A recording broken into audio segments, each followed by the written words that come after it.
The so-called Doomsday Mom will spend the rest of her life behind bars.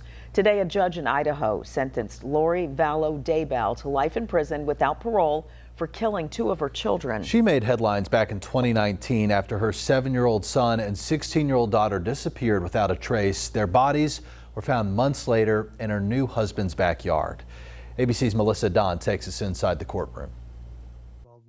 Would you please rise for the pronouncement of sentence?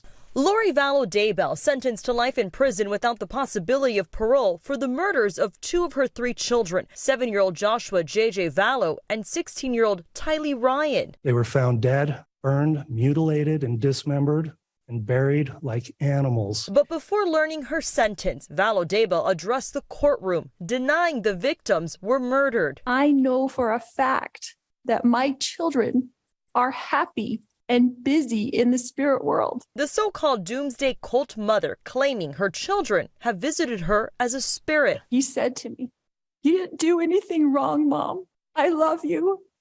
And I know you loved me every minute of my life." Prosecutors said Lori and her married lover, Chad Daybell, a Doomsday author, claimed the kids and Chad's wife were zombies who had to be killed. They argued the couple, who married weeks later on a beach in Hawaii, were driven by greed. JJ and Tylee could have been with us living happy lives. Instead, she took all that away, all because she is a money-hungry, power-mongering monster. The Idaho judge adding that Lori justified all of this by going down what he called a bizarre religious rabbit hole from which she has yet to emerge.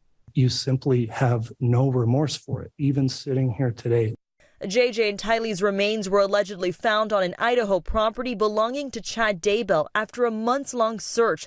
Lori's legal team blaming Chad for their deaths. He's pleaded not guilty and is currently in jail, awaiting the start of his own trial next year. Melissa Adan, ABC News, Los Angeles.